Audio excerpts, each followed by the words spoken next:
Very good morning, students.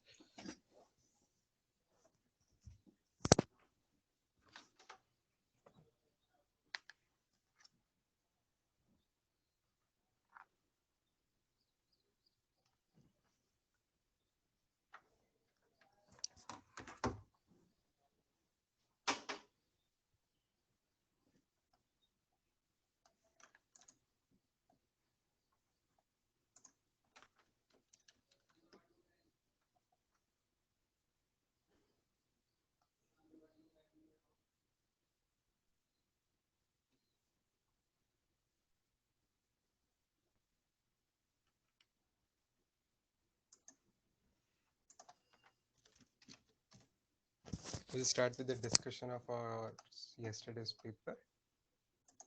Only PCB paper we'll discuss because that's what you have appeared for. दूसरा वाला PCM का paper आपको solve करना होगा, आज ट्राई कर लीजिए. उसका भी कुछ डाउट्स रहेंगे तो कल देख लेंगे. Let me share the screen.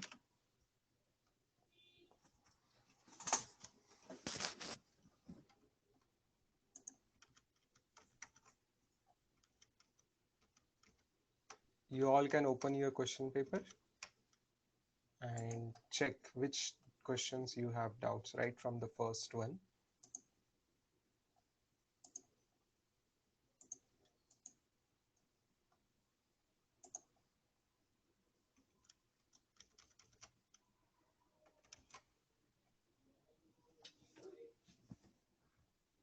Can you see the question paper on screen also? Are you able to see it? Yes. चलो.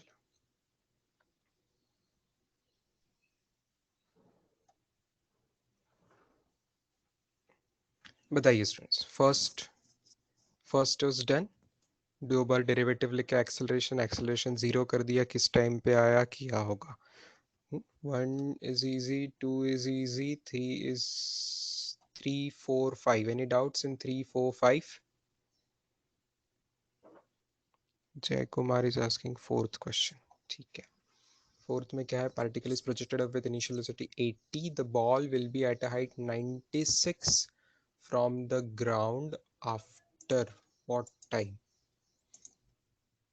देखो ऑप्शंस में एक से ज़्यादा टाइम है, मतलब टाइम के क्वाड्रेटिक भी बन सकता है, टाइम का क्वाड्रेटिक भी बन सकता है. Ball is projected up with initial velocity 80. देखो ऊपर प्रोजेक्ट किया है, तो मैं साइन कन्वेंशन भी ऊपर की डायरेक्शन में पॉजिटिव ले लूँ, so that will be easy. तो u पॉजिटिव हो जाएगा, तो u की वैल्यू हो जाएगी +80. इस बार यूनिट थोड़ा अलग है, फीट पर सेकेंड, बट ठीक है, सभी चीजें फीट में दी हुई है, सभी चीजें फीट में दी हुई है. हाइट भी जो है उसका मैक्सिमम हाइट जो जा रही है, जो वो चाहते हैं, हाइट मतलब डिस्प्लेसमेंट लिख सकता हूँ मैं. हम बॉल ऊपर जाएगा तो डिस्प्लेसमेंट जो है s is equal to h बोल दूं, वो भी +96 है इन फीट. बस टाइम पूछा है, तो कौन से इक्वेशन में s और u और टाइम कनेक्ट होते हैं? तो obviously s is equal to ut plus half a t² में कनेक्ट होते हैं. तो वैल्यूज यहाँ पुट कर देंगे. s इज +96, u इज +80 और a क्या होता है? Acceleration due to gravity downwards होता है, तो -10 आएगा. -10 नहीं आएगा. अब यहाँ पे शायद आप कुछ लोगों को प्रॉब्लम गया होगा. देख लीजिए g की वैल्यू फिर फीट में कैसे निकालेंगे. g की वैल्यू हम जानते हैं approximately 9.8 metre per second square होती है. अब सेकेंड से तो हमें कोई प्रॉब्लम नहीं है, बट इस बार मीटर का फीट में करना है. तो do you remember the connection we have done in units dimensions chapter कि 1 foot is equal to actually 30 centimetre. 1 foot is approximately कि एग्जैक्टली जो भी हो, हमें एग्जैक्ट निकालना भी नहीं है. तो 1 फुट इज को 30 सेंटीमीटर आप लेते हैं अप्रोक्स. तो पहले आप मीटर को कर दीजिए सेंटीमीटर में, मतलब ये हो गया 980 सेंटीमीटर पर सेकेंड स्क्वायर, और सेंटीमीटर का फीट में करने के लिए 30 से डिवाइड कर देंगे. बिकॉज 1 सेंटीमीटर कितना हो जाएगा, 30 से 1/30 फीट हो जाएगा, 1 सेंटीमीटर हो जाएगा 1/30 फीट। तो सेंटीमीटर का फीट करने के लिए बाय 30 होके फीट पर सेकेंड स्क्वायर। ओके, और ये वैल्यू अप्रॉक्स में आप 32 याद कर सकते हो। जिन्होंने एचसी वर्मा में से कभी सॉल्विंग किया है उनको ये वैल्यू याद भी होगी। एचसी वर्मा में कहीं पे ब्रैकेट्स में दिया हुआ है, शायद किसी बुकलेट में भी कहीं दिया हुआ होगा। तो जी की approx value as in 32 feet पर सेकेंड स्क्वायर अप्रोक्सीमेटली। ये अगर किसी को याद थी तो इतनी मेहनत भी नहीं करनी पड़ेगी। तो यहाँ एक्सेलरेशन की वैल्यू -32, क्योंकि डाउनवर्ड है डायरेक्शन के हिसाब से, तो you have to take -32। That's the special part here Jai Kumar, is it okay? अब सवाल में कोई दम नहीं बचता है, क्योंकि अब तो बस कैलकुलेशन बचते हैं। 16 से सब कुछ डिवाइड हो जाएगा, तो आपका t² - 5t + 6 is equal to 0 ऐसे आ रहा है। तो t के दो पॉजिटिव रूट्स आ रहे, सीधा आप देख सक रहे हो 2 सेकेंड्स एंड 3 सेकेंड्स दोनों रूट आ रहे। ठीक है, चलेगा। तो ये इंटरेस्टिंग पार्ट था इस सवाल में। और बताइए आगे। 5 6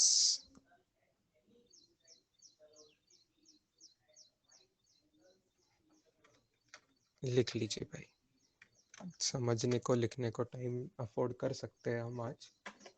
लिख लीजिए।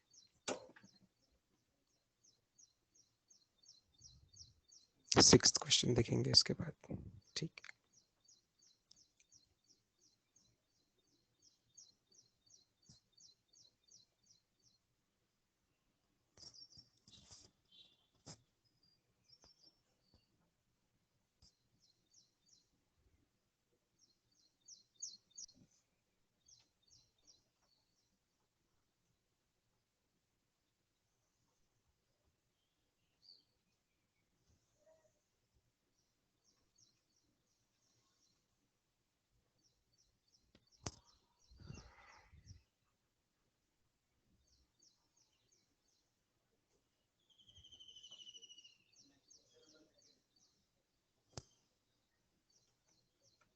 लिख लिया फोर्थ सबने जिनको लिखना था।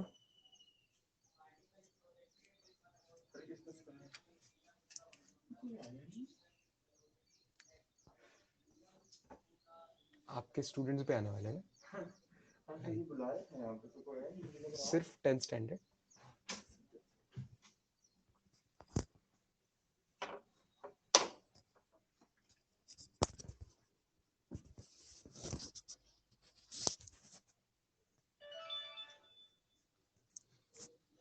चलिए सिक्स्थ क्वेश्चन देखते हैं। A body of mass this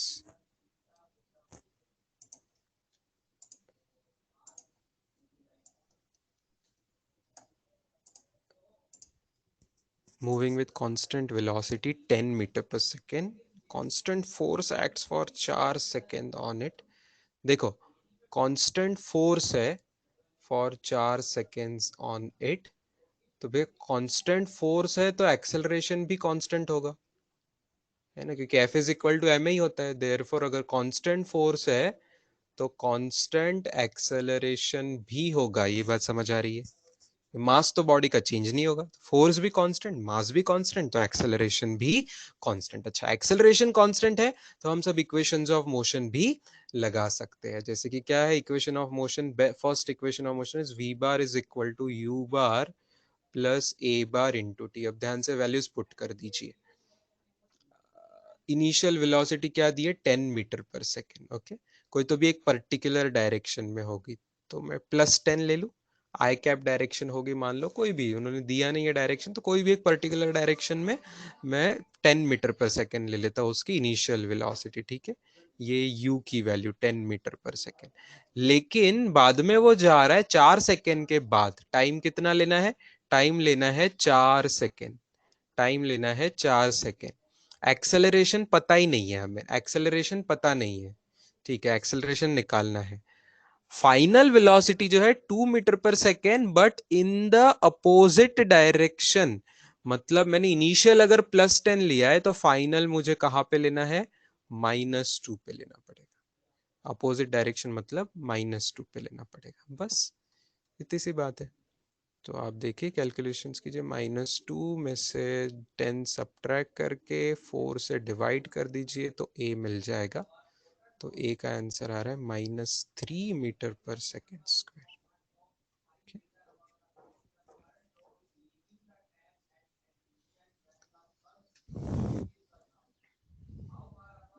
ये चीज इम्पोर्टेंट थी यहाँ पे। आपने ये अपोजिट डायरेक्शन अगर आपने पढ़ने में समझने में मिस कर दिया होगा तो आपका कुछ अलग आंसर आएगा जो कि रॉन्ग आंसर हो जाएगा। ठीक है,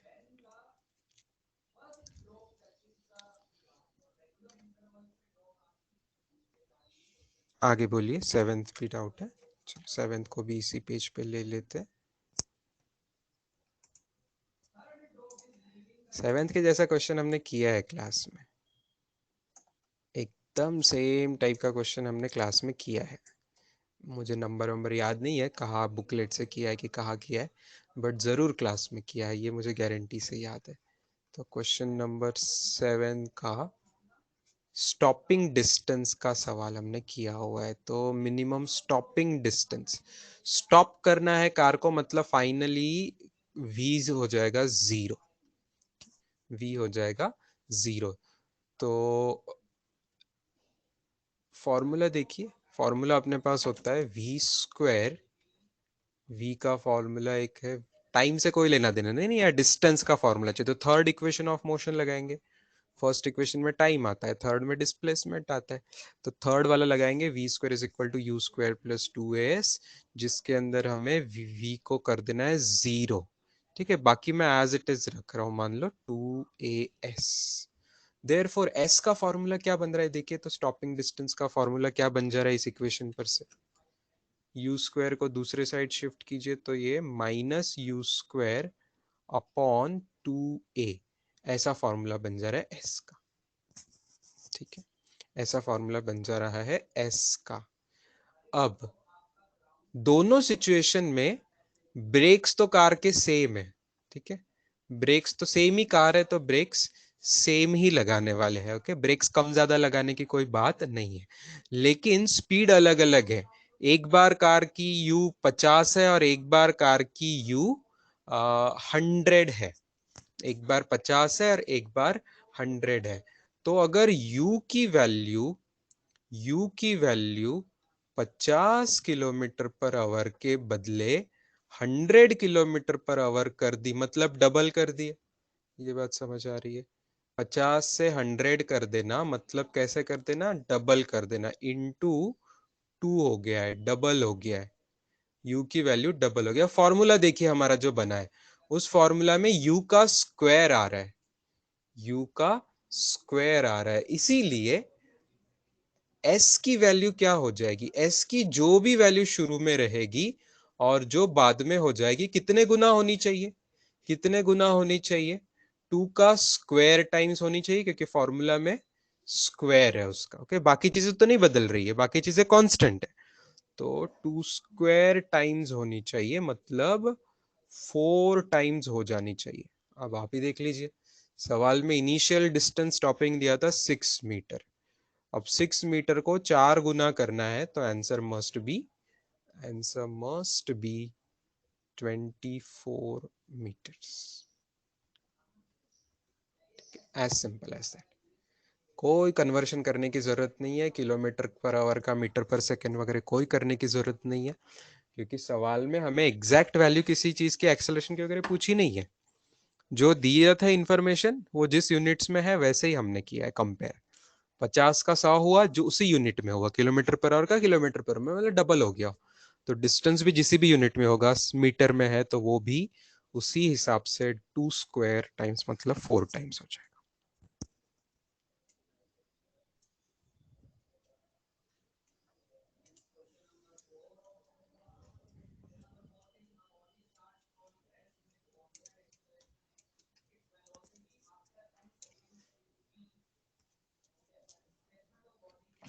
चलिए, 8th के बारे में डिस्कशन हम कल कर चुके। 8 सवाल ग्रुप पे डिस्कशन कर चुके। 8th में कुछ बुक्स में ऑलरेडी ये सवाल एज इट इज है छपा हुआ और सेकंड ऑप्शन आंसर दिया हुआ है, और मैंने इसीलिए ये सवाल टेस्ट में डाला है क्योंकि बुक्स में इसका गलत जवाब दिया हुआ है, इसीलिए मैंने ये सवाल डाला हुआ है। विद दिस थॉट ओनली मैंने इसका आंसर ए ऑप्शन दिया, और रीजन की हमने कल बात करी थी। ओनली एक सिचुएशन है जिसमें इस सवाल का जवाब ए के बदले बी हो सकता है। दैट इज अ सिचुएशन अगर बॉल बाउंस बैक उससे ज्यादा हाइट से होता है तो, बट ऐसा कभी रियल लाइफ में नहीं होता है। अगर ऐसा होना है तो आपको स्पेसिफिकली क्वेश्चन में बोलना पड़ेगा। क्या बोलना पड़ेगा? 8 सवाल के बारे में मैं आपको अगले पेज पे बता देता हूँ। अगर आपको ऐसा स्पेसिफिकली बोला है कि एक पर्टिकुलर हाइट से बॉल आप नीचे थ्रो कर रहे हो, थ्रोन डाउन, ऐसा अगर स्पेसिफिकली बोला है, बॉल को ड्रॉप नहीं कर रहे हो, थ्रो डाउन कर रहे हो।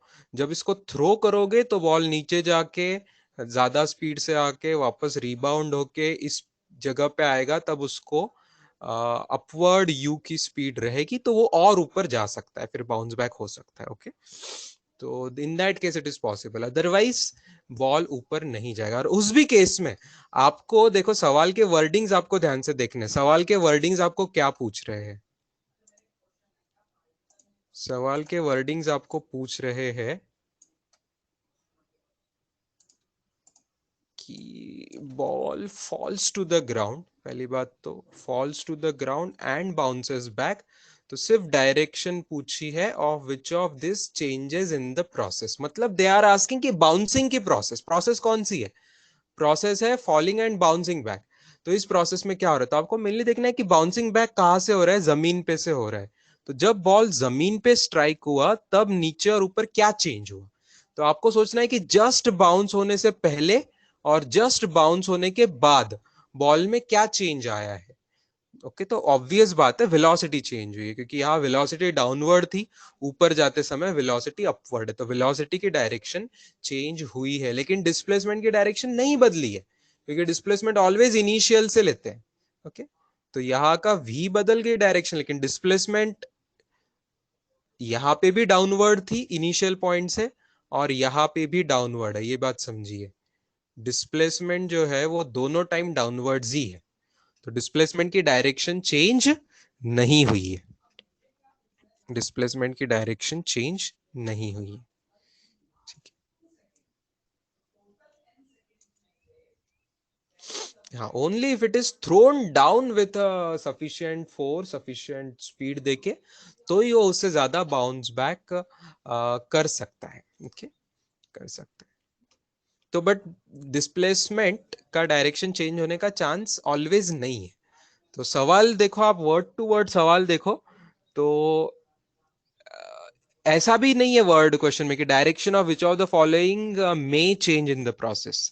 इट्स नॉट अबाउट किसका चेंज हो सकता है, गारंटी की बात करें, direction of which of the following changes, मतलब किसकी डायरेक्शन चेंज होना पक्का है, ऐसी बात पूछ रहे हैं, सर्टेनिटी वाली बात है। मे चेंज वाला सवाल नहीं है। डिस्प्लेसमेंट में चेंज समटाइम्स, अगर वो थ्रो बैक ऊपर हुआ, खुद के पोजीशन से ज्यादा हुआ, देन डिस्प्लेसमेंट की डायरेक्शन चेंज हो जाएगी।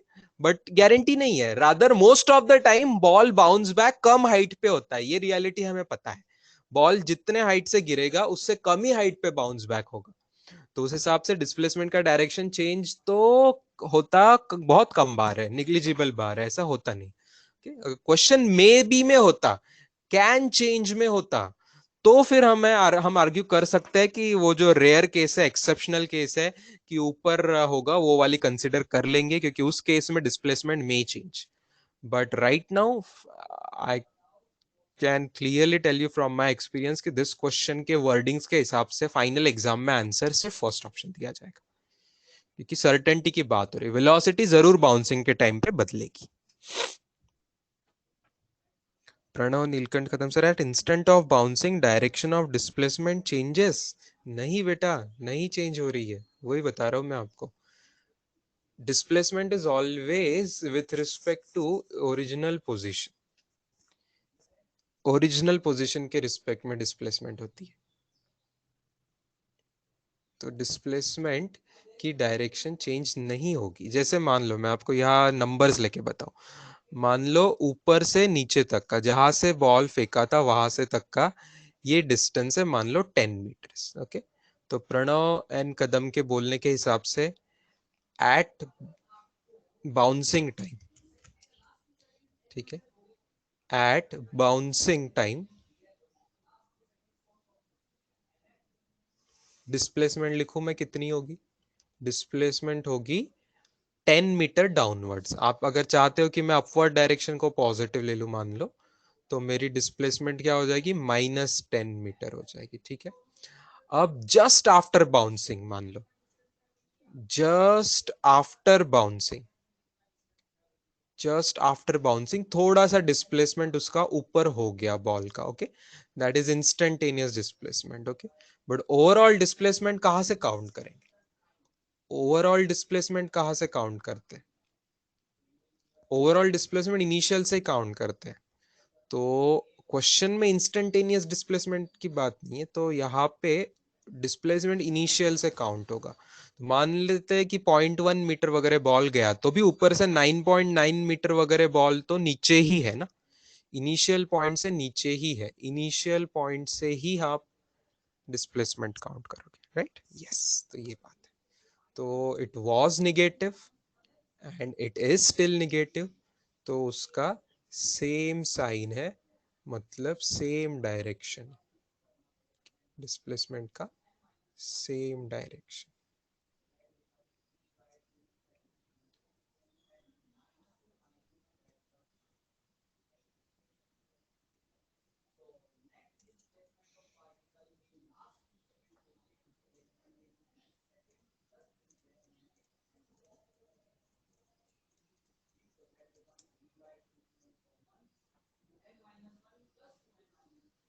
हाँ, एक चीज आपको मैं नोट करके बता सकता हूं यहाँ पे, कि अगर आपको पूछते थे छोटे से टाइम इंटरवल का डिस्प्लेसमेंट, जैसे कि बॉल जस्ट बाउंस होने के पहले का थोड़ा सा time interval, okay, in small time interval, in small time interval before bouncing की डिस्प्लेसमेंट डाउनवर्ड होती थी। बिफोर बाउंसिंग का डिस्प्लेसमेंट जो होता था वो डाउनवर्ड होता था, और आफ्टर बाउंसिंग के स्मॉल इंटरवल में डिस्प्लेसमेंट अपवर्ड होता था। okay? बट ये कौन से डिस्प्लेसमेंट की बात हो रही है? इन स्मॉल टाइम इंटरवल की बात हो रही है। ऐसा सवाल में कहीं पूछा नहीं है, ऐसा सवाल में, इस सवाल में कहीं पूछा नहीं था, तो मैं स्मॉल टाइम इंटरवल की बात नहीं करूंगा, मैं इनिशियल से ही बात करूंगा। जब डिस्प्लेसमेंट बाय डिफॉल्ट बोला है तो कुछ ऐसा बोला नहीं है स्मॉल टाइम इंटरवल वगैरह, तो हम हमेशा इनिशियल से लेते हैं इसलिए। चलो, अब मेरे ख्याल से सबको क्रिस्टल क्लियर है कि इस क्वेश्चन में छोटा सा कंफ्यूजन का चांस क्यों था।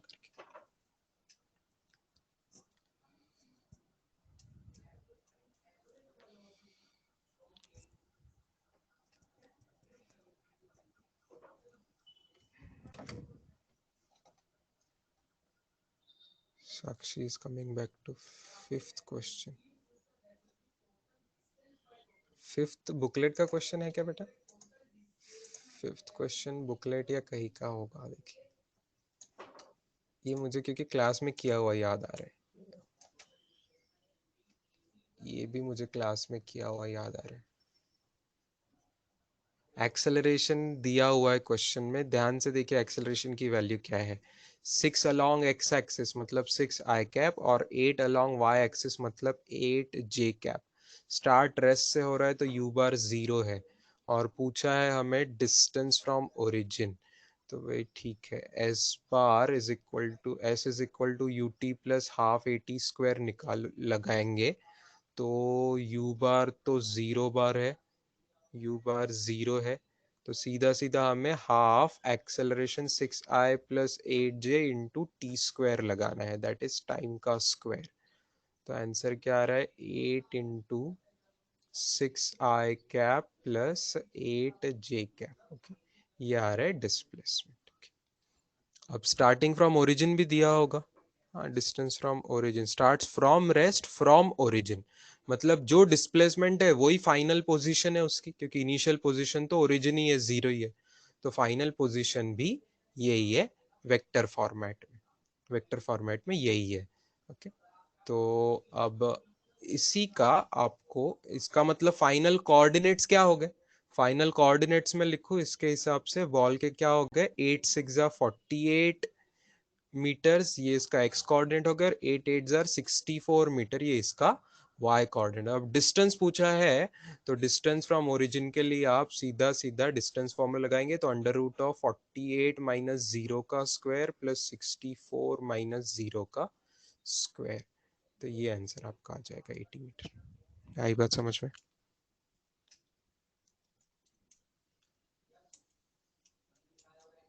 ठीक है, एक साथ सिंगल शॉट में आई कैप जे कैप से सवाल हो गया। या तो आपको करना पड़ेगा अलग मेथड से, करेंगे तो अलग एक्स एक्सिस में अलग से डिस्टेंस निकालो, वाई एक्सिस में अलग से निकालो, बाद में करो, तो वो भी चलेगा, इसमें कोई issue.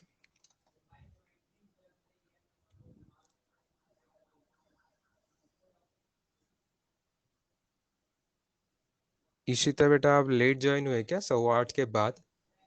You are asking seventh question which we have already explain 10 minute पहले ही। इतना लेट मत ज्वाइन करा करो बेटा, मैं जानता हूँ अपना पहला लेक्चर होता है, नींद में से उठना पड़ता है आपको सुबह सुबह, बट कितनी मेहनत कर लीजिए कर, अलार्म 10 मिनट पहले लगाए, 15 मिनट पहले लगाए, जितने बजे भी आपने लगाया होगा उससे थोड़ा सा पहले लगाया। So we have already come till question 6 7 explanation already done, 8th also done, 5th also done, उसके बाद 9th is being asked. 9th question, कुछ भी पूछते हो यार, कुछ भी पूछ लेते हो, इतना आसान सवाल किसी को डाउट जाना चाहिए क्या?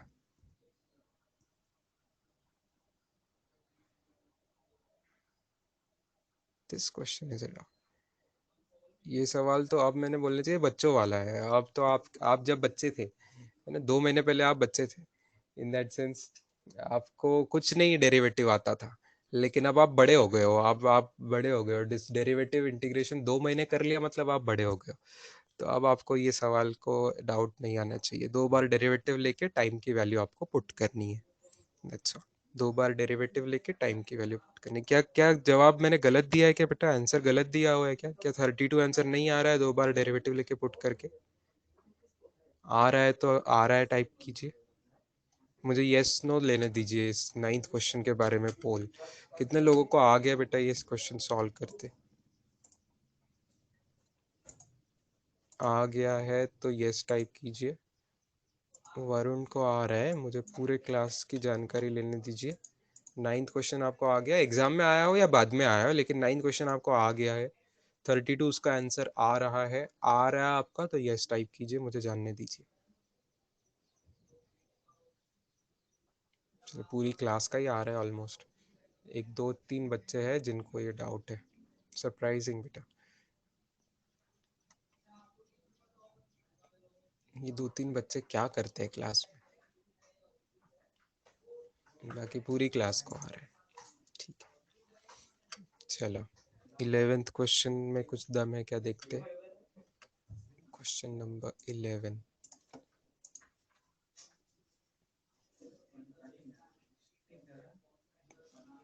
हाँ ठीक है, 11 में थोड़ा सा दम हो सकता है, let's take it on the next page. Balloon वाला क्वेश्चन है,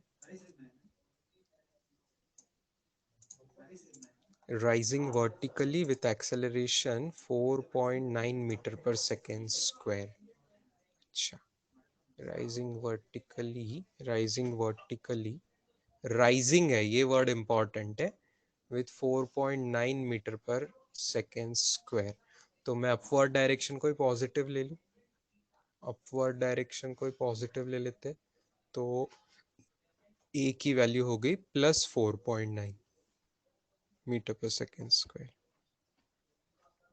2 सेकेंड बाद बॉल को छोड़ा है, releases a ball, releases a ball 2 second after, तो हमें तो 2 सेकेंड की उसकी स्पीड निकालनी पड़ेगी, देखो टाइम 2 सेकेंड लेके उसकी क्या स्पीड बन जाती है वो निकालनी पड़ेगी।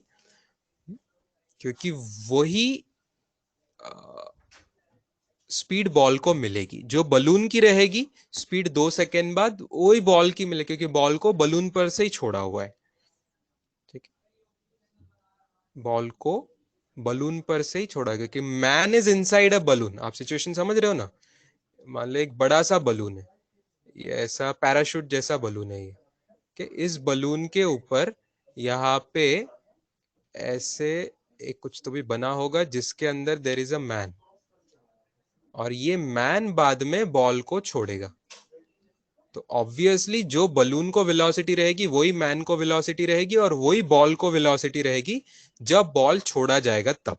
तो हमें वो वेलोसिटी निकालनी है, तो सीधी बात है v is equal to u plus a t लगाना पड़ेगा पहले तो u की वैल्यू 0 है, क्योंकि बॉल स्टार्ट होगा उसके बाद की बात चल रही। ए की वैल्यू +4.9 लेनी है, क्योंकि यहाँ ग्रेविटी के हिसाब से नहीं जा रहे, वो बलून के हिसाब से जा रहे। बलून के अंदर हवा भरी होती है जिसकी वजह से वो ऊपर जाता है, तो ऊपर जाने का एक्सेलरेशन लेना है और टाइम 2 लेना है। तो आपको वेलोसिटी आ रही है इसकी 9.8 मीटर पर सेकेंड। वेलोसिटी आ रही है 9.8 मीटर पर सेकेंड।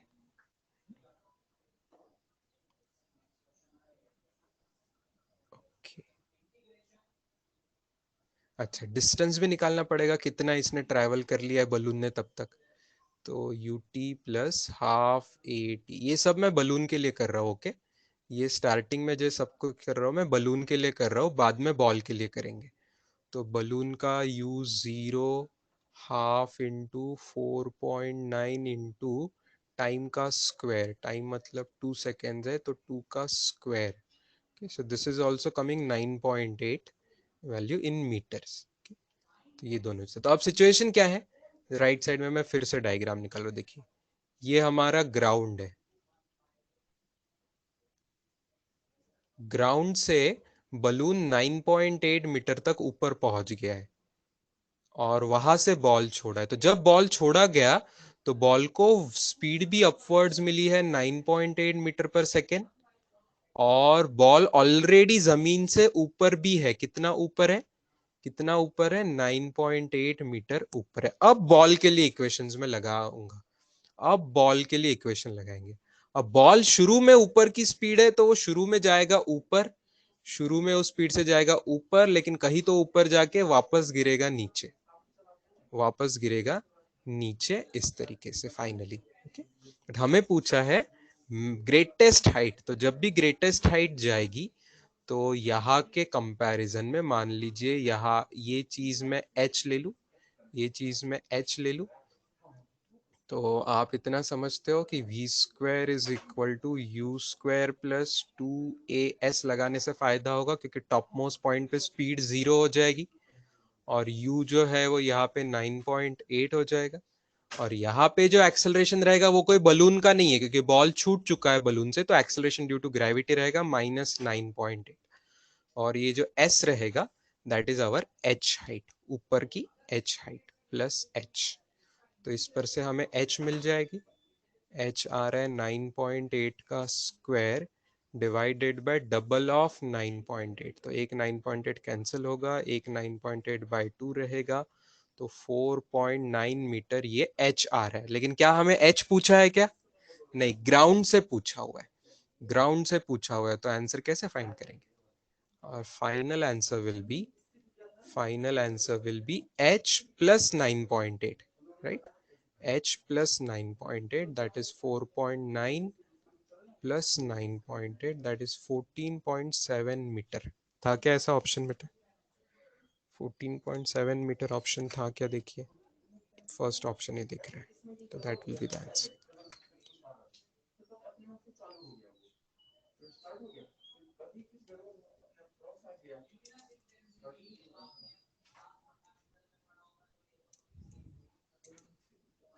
ऐसा भी क्वेश्चन हमने क्लास में किया है, कोई अलग वैल्यूज के साथ था, लेकिन we have done such balloon वाला, पैराशूट वाला ऐसा क्वेश्चंस, राइट?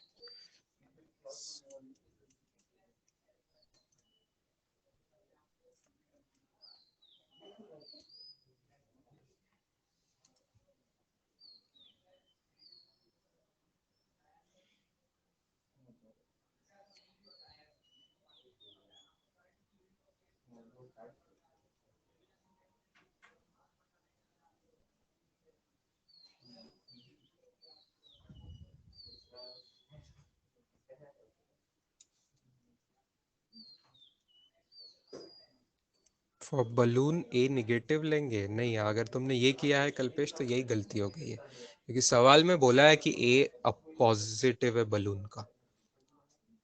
राइजिंग वर्ड को देखो मैंने अंडरलाइन किया है तेरे लिए, अभी सर्कल भी कर देता हूँ। जब बलून ऊपर जा रहा है ऐसा बोला हुआ है विथ एन एक्सेलरेशन दिस, मतलब इसका एक्सेलरेशन अपवर्ड है। राइज मतलब ऊपर जाना बेटा, राइज मतलब ऊपर जाना, तो पॉजिटिव डायरेक्शन लिया है मैंने उसको, यही तो गलती हो गई।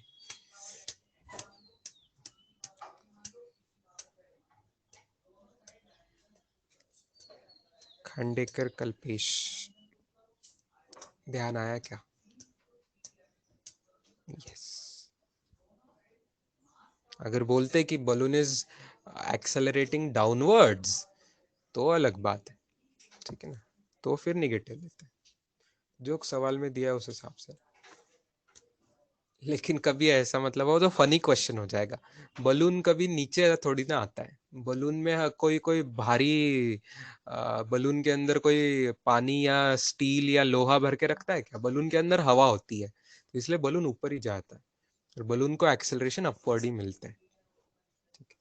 ये आपको वापस आएगा फ्लूइड्स वाले चैप्टर में, फ्लूइड मैकेनिक्स का अपना चैप्टर आएगा, तो उसमें हम ये वापस पढ़ेंगे, ऐसे क्वेश्चन वापस आते हैं उसके अंदर। आर्किमिडीज प्रिंसिपल वगैरह भी पढ़ते हैं ये सब चीज़ें ना। तो ये जो एयर होती है ये डिस्प्लेस करती है बाकी जगह को, तो लाइटर गैस होता है, हवा से भी लाइटर गैस होता है एक्चुअली बलून के अंदर, क्योंकि बाहर में हवा है, बलून के अंदर का दूसरा गैस रहेगा, तो बलून के अंदर हल्का गैस डालते हैं, जैसे हीलियम गैस हो सकता है ना, even nitrogen is sometimes filled which is little lighter than the average air। तो हाँ, और hot air balloon very good, hot air balloon कई बार इस्तेमाल करते हैं, तो हॉट करने की वजह से उसकी डेंसिटी और कम हो जाती है, तो और हल्का हो जाता है उसके अंदर का गैस, जिसकी वजह से वो और ऊपर आसानी से जा सकता है। तो ग्रेविटी के पूरे इफेक्ट को वो काउंटर एक्ट कर देता है, अपोज कर देता है और ऊपर जा सकता है because of buoyant force of buoyancy because of the gas inside the balloon। ये फ्लूइड मैकेनिक्स चैप्टर में हम वापस देखेंगे। बॉल का फिर से एक्सप्लेन कर बेटा, बॉल छूटा है बलून से ही, तो बलून से जब बॉल छूटा है तो बॉल को वही स्पीड मिलेगी जो बलून की रहेगी, क्योंकि बलून ऊपर जा रहा था तो बॉल भी ऊपर ही जाने की कोशिश करेगा शुरू में, समझ रहा है, तो इसलिए यू उसका पॉजिटिव 9.8 लिया हुआ है, जो मैंने ब्लू कलर से डायग्राम में बॉल का दिखाया हुआ है वो यू प्लस 9.8 लिया है। लेकिन जब बॉल टॉप पॉइंट पे पहुंच जाएगा तब तो वी जीरो रहेगा ना, बॉल कब रिवर्स होता है, मैक्सिमम पॉइंट पे वेलोसिटी जीरो होती है, बस वही चीज का यूज किया है, वी और यू वो यूज कर लिया। एक्सेलरेशन ये प्योरली ग्रेविटी के वजह से रहेगा, क्योंकि बॉल छूट चुका है तो बॉल के अंदर कोई हवा नहीं भरी हुई होती, राइट, बलून में हवा भरी हुई होती है, तो बॉल के लिए जो भी रहेगा ए ये ड्यू टू ग्रेविटी रहेगा, ड्यू टू ग्रेविटी का एक्सेलरेशन तो डाउनवर्ड ही रहता है, इसलिए वो निगेटिव लिया। आई बात समझ में?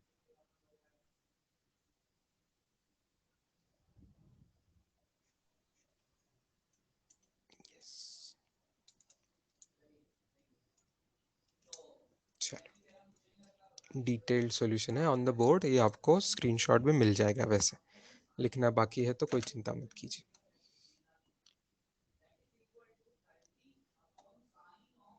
हे भगवान, इसको अभी तक 10th क्वेश्चन डाउट है।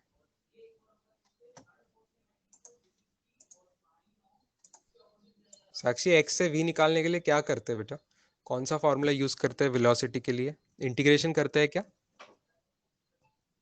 बताओ, एक्स से वी निकालने के लिए क्या करते हैं? साक्षी जवाब देगी, सिर्फ इंटीग्रेशन करते हैं कि क्या करते हैं? अच्छा, इंटीग्रेशन करते हैं। बेटा कौन से बकवास टीचर ने पढ़ाया तुमको ये? कोई पीयूष सर नाम के टीचर है क्या, इतना खराब पढ़ाते हैं क्या कि वेलोसिटी निकालने के लिए इंटीग्रेशन करने का बोलते हैं डिस्प्लेसमेंट से? ऐसा उल्टा उल्टा पढ़ाते हैं क्या?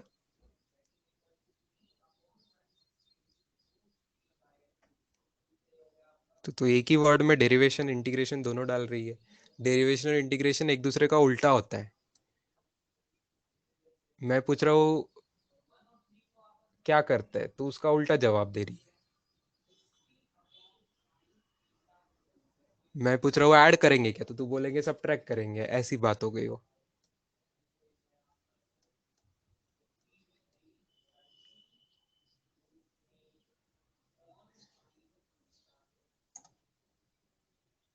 हे भगवान, तेरा क्या होगा साक्षी, क्या होगा तेरा। डर, दुख इस बात का है कि तू क्लासेस अटेंड करती है, फिर भी क्लास में ये 15 बार हुआ होगा हमारा बताना।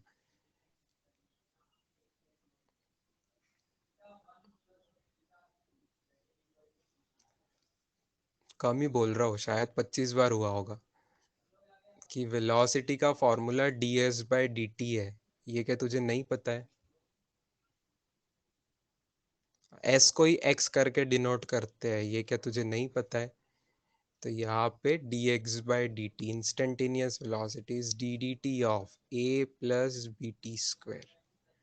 अब कौन महान था कल, सन जगताप, आई थिंक सौरव जगताप, इसने ए का डेरिवेटिव ए ले लिया था। अब गलती से घाई घाई में हुआ अलग बात है, बट कंसेप्चुअली सबको पता होना चाहिए कि ए का डेरिवेटिव 0 है, टी स्क्वायर का डेरिवेटिव 2t है। तो ऐसा फॉर्मूला बन गया।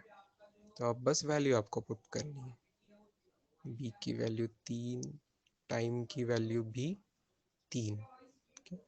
तो आंसर 18 आएगा। सब कुछ सेम यूनिट है सवाल में, तो मैंने यूनिट नहीं बदला, सब कुछ सेंटीमीटर में था, तो जवाब भी सेंटीमीटर में निकालेंगे। सौरव जगताप है क्या यहाँ पे? सौरव, तूने एग्जाम में फिर 32 लिखा कि छोड़ के आ गया था क्वेश्चन?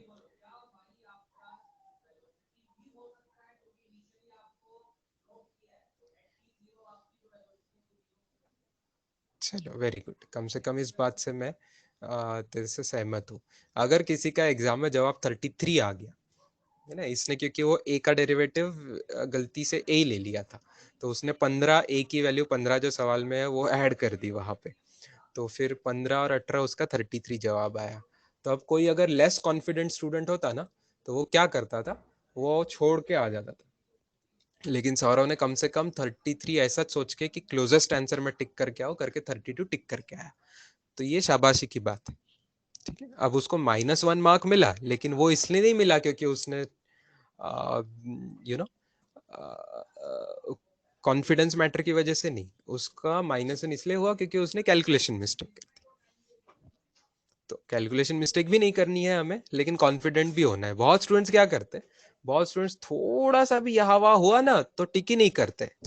जैसे सुबह मुझे किसने मैसेज किया 44 मार्क्स के लिए, सुबह किसका मुझे मैसेज आया, आज सुबह किससे बात हुई मेरी, कि बीसी क्वेश्चन संस्कार का था क्या वो, सब बीसी क्वेश्चन सॉल्व कर पाया मैं फिजिक्स में करके। अब बेटा आप 45 में से 20 ही क्वेश्चन सॉल्व करोगे, 45 में से 20 ही क्वेश्चन सॉल्व करेंगे, तो कैसे आपके 100 के ऊपर मार्क्स आएंगे? आप 100 मार्क का पेपर सॉल्व भी नहीं कर रहे हो, तो फिर कैसे मार्क्स आएंगे? है ना। हाँ 45 क्वेश्चन है तो भैया आपको 40 एक क्वेश्चन तो सॉल्व करने, मैं मानता हूँ कि चलो 40 नहीं तो 35 क्वेश्चन तो भी सॉल्व करने। आपको टाइम मैनेजमेंट करना ही पड़ेगा। आप बायो पहले सॉल्व करो, केमिस्ट्री पहले सॉल्व करो, फिजिक्स पहले सॉल्व करो, जो पहले सॉल्व करना है। लेकिन तीनों सब्जेक्ट में इतना तो टाइम मैनेजमेंट होना चाहिए कि हर हर सब्जेक्ट के इजी और एवरेज क्वेश्चन आपको अच्छे से टाइम देते आना चाहिए। टफेस्ट क्वेश्चन को छोड़ भी दो एट अ टाइम, कभी कभी टाइम नहीं पूरा है ना, 5 7 8 टफ क्वेश्चन है उसको टाइम नहीं पूरा, लेकिन इजी और एवरेज वाले सभी क्वेश्चन को आपको जुडिशियसली प्रॉपर उनके साथ न्याय करके आपको उसको 1 मिनट देते आना चाहिए। फिजिक्स के लिए 1 1.5 मिनट जरूरत पड़े तो देते आना चाहिए। इस हिसाब से सही टाइम मैनेजमेंट करोगे तो आप 35 क्वेश्चन तो सॉल्व करके आएंगे ही आएंगे। अगर आप 15 20 क्वेश्चन सॉल्व करोगे तो क्या मार्क्स आएंगे आपके? 40 50 60 70 मार्क्स से ऊपर नहीं आएंगे फिर, ये बात हो जाती है। तनिष्क का भी ऐसे ही हुआ है ना, ये बहुत लोग की कहानी है इसीलिए बात करी जा रही। तो मुझे एक बार पोल ही लेने दीजिए, अभी आज रिजल्ट आया नहीं है ना इस बार भी। आपने फिजिक्स में कितने क्वेश्चन सॉल्व किए थे ये मुझे बताइए तो बेटा थोड़ा सा।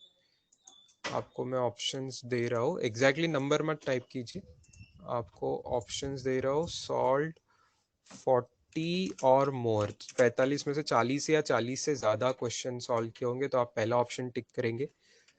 30 to 39 अगर इतना नंबर ऑफ क्वेश्चन आपने सॉल्व किए थे तो सेकेंड ऑप्शन आप टिक करेंगे।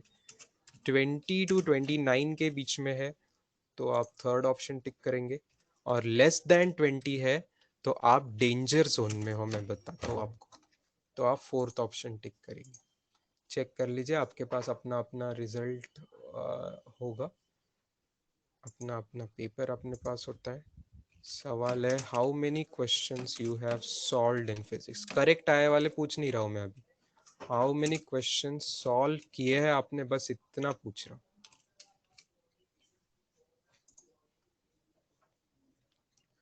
और आपका एबीसीडी में से कहा जवाब है, इसके हिसाब से मैं आपका फ्यूचर प्रेडिक्शन देता हूँ कि आपका नीट एग्जाम में क्या होने वाला है।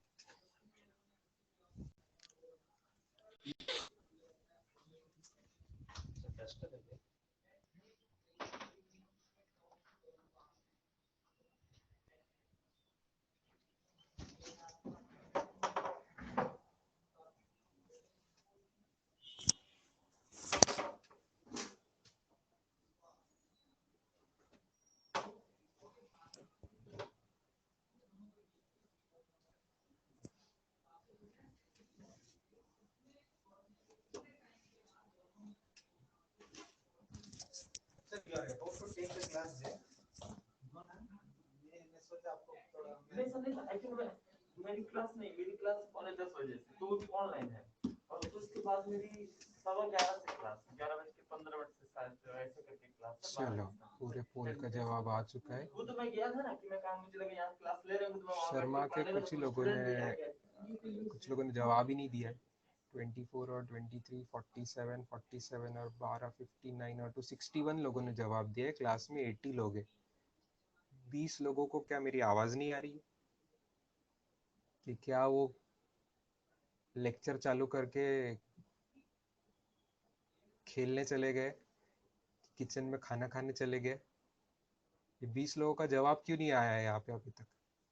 1 मिनट टाइम दिया मैंने पूरा। ये क्वेश्चन के लिए कोई आपको निगेटिव मार्किंग थी क्या?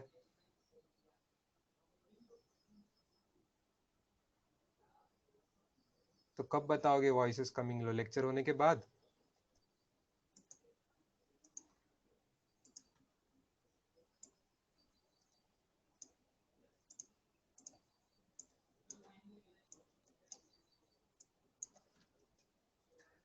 तो सीधी बात है स्टूडेंट्स, अगर आप पहले दो ए या बी में से आप हो तो और अज्यूमिंग कि आपने करेक्ट भी सवाल किया, ओके, इसके आगे एक और स्टेप आएगी, ये इतने सॉल्व भी किए और आपके ज्यादा ज्यादा करेक्ट होने चाहिए, ओके। तो मैं अगर आपकी मिस्टेक्स कम है, मैं अज्यूम करके चल रहा हूँ कि few mistakes you are doing, okay, 2-4 question में मिस्टेक हो गई, सिली मिस्टेक, मैं समझ सकता हूँ। आपने इतने क्वेश्चन अगर सॉल्व किए तो ये आप पहले दो ऑप्शन में से हाई प्रोबेबिलिटी है, हाई प्रोबेबिलिटी है कि आपको एमबीबीएस मिल जाएगा, गवर्नमेंट एमबीबीएस मिल जाएगा। उसमें भी स्पेसिफिकली जो 40 या 40 से ज्यादा, अगर फिजिक्स में जिसका दम है कि सवाल बना ले और मैक्सिमम सवाल सही भी कर ले, जिसका फिजिक्स में स्कोर 150 के ऊपर आएगा, तो उसको ओवरऑल स्कोर 600 प्लस नीट में आ सकता है। 600 प्लस क्या, 650 प्लस भी आ सकता है। और ये लोग टॉप एमबीबीएस कॉलेजेस में जाएंगे, टॉप क्लास एमबीबीएस में जाएंगे, एकदम टॉप क्लास कॉलेज में जाएंगे। इधर they will be studying in KEM hospital वाला कॉलेज, या तो ग्रैंड मेडिकल कॉलेज, और ये सब जो अपने मुंबई के टॉप कॉलेजेस है, इसमें से किसी कॉलेज में आप जाओगे, नायर में जाओगे, ऐसे सब कॉलेजेस में जाएंगे।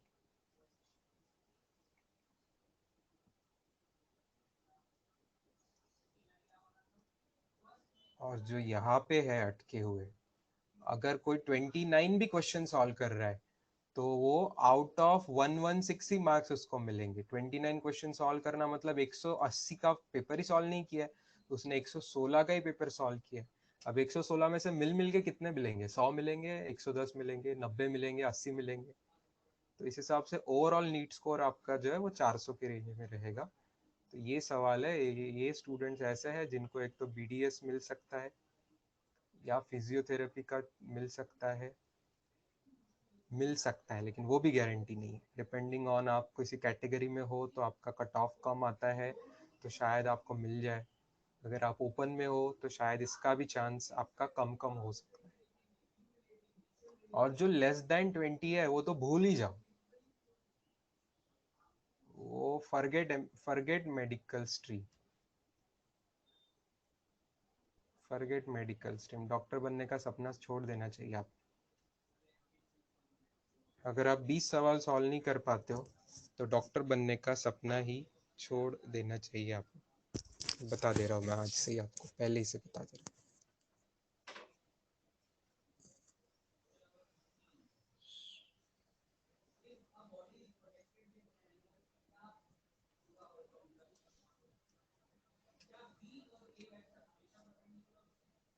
सीरियसली लीजिए इस बात को बेटा।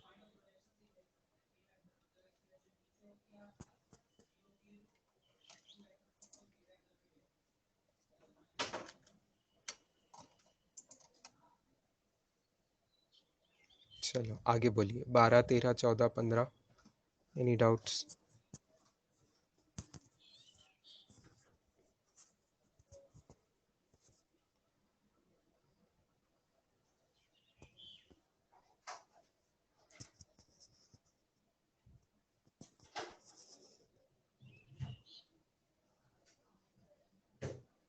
13 इजी था यूनिट्स डायमेंशन का, 14 भी यूनिट्स का इजी सवाल था, 15 भी इजी सवाल था, तो यहाँ तक 16 भी इजी सवाल था, 17 भी इजी सवाल था, मैं ऐसा मानता हूँ।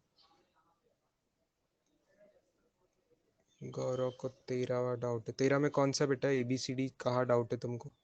लिस्ट 1 में से 4 में से क्या चीज नहीं पता है तुमको? गौरव सेकंड बैच से हो क्या? फोर्थ चीज नहीं पता है। प्रतीक्षा का भी सवाल है, प्रतीक्षा का फोर्थ चीज नहीं पता है। फोर्थ चीज आपको जानना भी नहीं था, पहले 3 ऑप्शन से ही आपको जवाब देना था। कोई वेवलेंथ आपको याद नहीं करनी होती है, क्योंकि वेवलेंथ ये अलग अलग लाइट्स की अलग अलग होती है। फिजिक्स के एंड में एक चैप्टर आता है जिसमें आपको X ray, infrared, ultraviolet, gamma ray, cosmic ray, सबकी वेवलेंथ कम ज़्यादा किसकी होती है ये बताया जाता है। तो यहाँ पे आपको वो नहीं करना था बेटा, आपको फोर्थ एक्सपेक्टेड नहीं है, not expected from, not expected from you कि इसकी वेवलेंथ की आपको पता हो कि किस यूनिट में मेजर करना है। आपको ये एक्सपेक्टेड है कि साइज ऑफ न्यूक्लियस फर्मी में होती है ये पता हो, क्योंकि क्लास में किया हुआ है हमने। रेंज ऑफ लेंथ जब किया था फर्स्ट चैप्टर में, तो मैंने किया हुआ है, साइज ऑफ न्यूक्लियस फर्मी में आता है 10⁻⁻15 में। हालांकि एटम के अंदर के जो डिस्टेंसेस आते हैं वो एंगस्ट्रॉम के आसपास आते हैं। और डिस्टेंस बिटवीन अर्थ स्टार्स, ये तो नेचुरल सी बात है कि ये तो लाइट ईयर्स में या पारसेक में, इन चीजों में यूज करेंगे, बड़े बड़े यूनिट्स में। तो बड़ा यूनिट चारों में से सब बहुत बड़ा यूनिट एक ही था इस वाला, तो आपको यही एक्सपेक्टेड कि आपको ये चीजें आए, तो इस हिसाब से आपको ऑप्शंस देखने थे। ठीक है, आपको डी का माइक्रोमीटर में करते हैं ये एक्सपेक्टेड नहीं था। वैसे मैं बता दूं अभी कि माइक्रोन का मतलब होता है माइक्रोमीटर, मतलब ही होता है 10⁻⁻6 metre.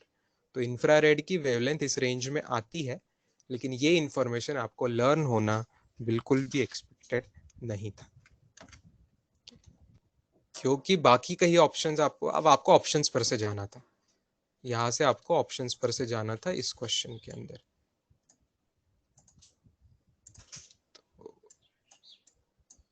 Just have a look, सीधा ए का आंसर 3 आना चाहिए, ए का आंसर 3 आना चाहिए, तो ये दोनों ऑप्शंस तो बकवास हो गए। अब ए का 3, ए का 3 और बी का 2, तो यहीं पे आपका जवाब आ गया, फिनिश्ड। तो आपको पता ही नहीं, डी का कोई जवाब का आपको जरूरत ही नहीं।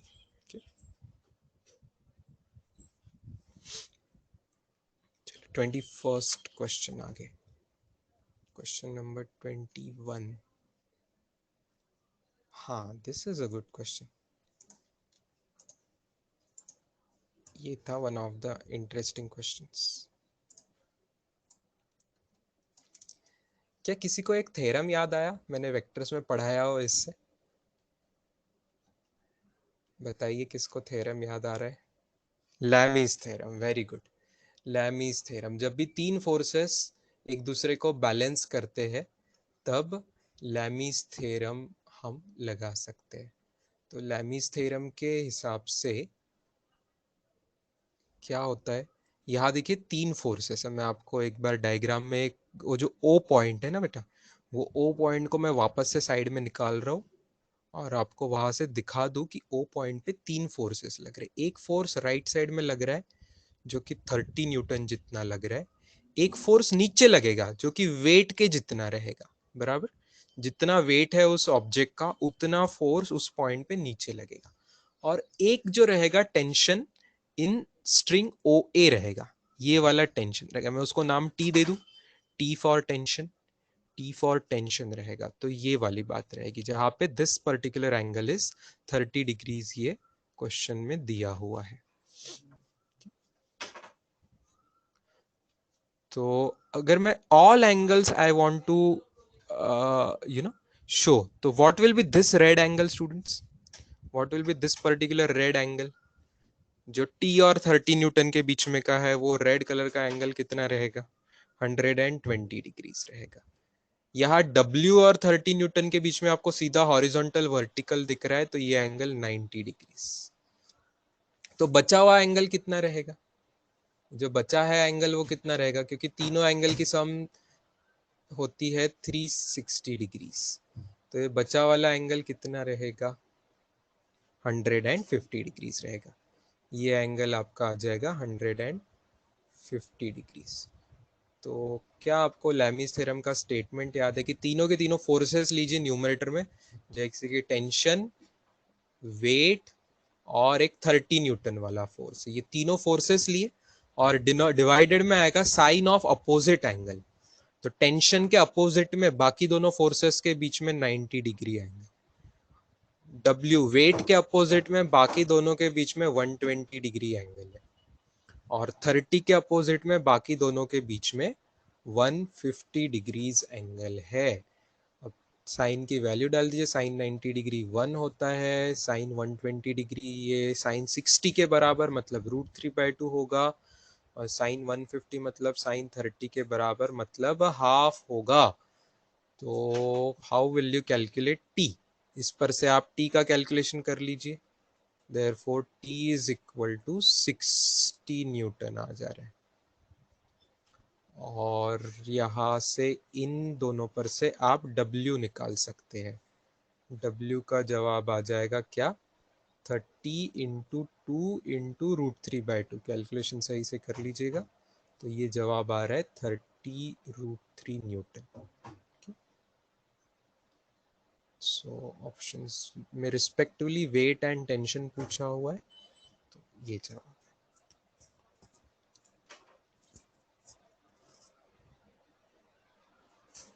ये इस क्वेश्चन का बेस्ट तरीका है। इसके अलावा भी कर सकते हो आप, कोई रेक्टेंगुलर कंपोनेंट करके इसका है ना कॉस थीटा साइन थीटा लेके vertical forces horizontal forces balance करके ऐसे भी कर सकते हैं। That will be different method, but I believe Lami's theorem इसकी बेस्ट मेथड है। एक सिंगल शॉट में सिंगल इक्वेशन लगा के आपको दोनों चीजें मिल जाएगी।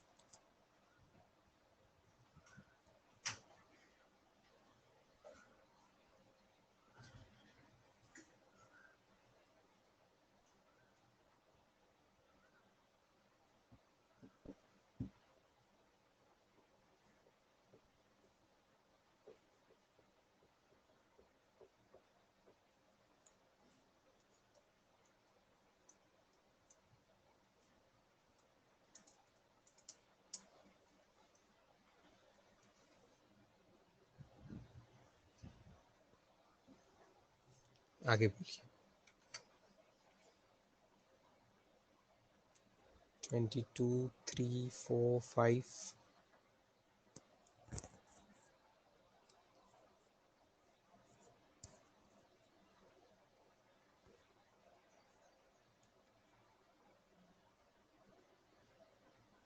वरुण कोड से मिल गए आपको दोनों पेपर कल ही, किरण सर ने फॉरवर्ड किए हुए मेन ग्रुप के अंदर। मिल गए ना बेटा बाकी स्टूडेंट्स? हाँ मिल गए, यस।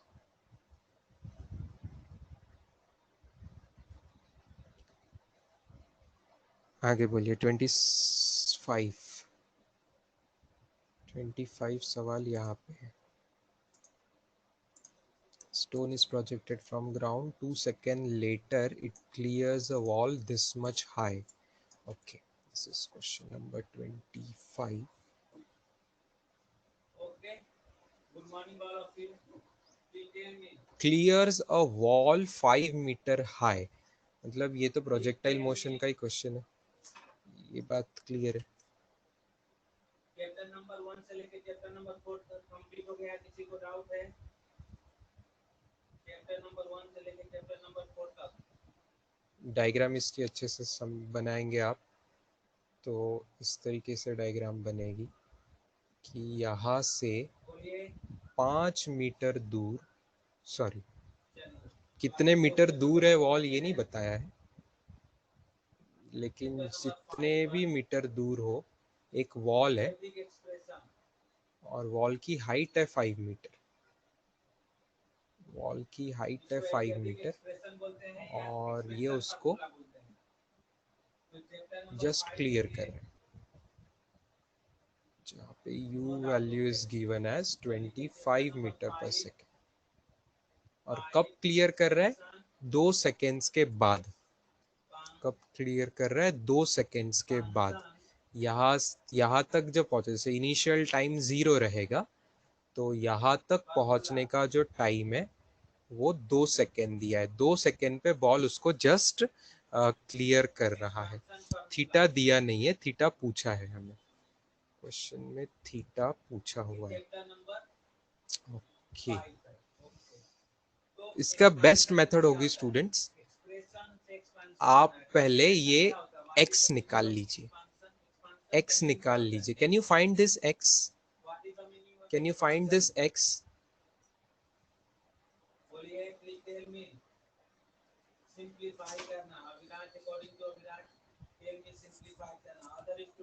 ये x फाइंड कर सकते हैं आप हॉरिजॉन्टल स्पीड इनटू टाइम करके। हॉरिजॉन्टल स्पीड आपको पूरी पता नहीं है, कॉस थीटा के टर्म्स में बता।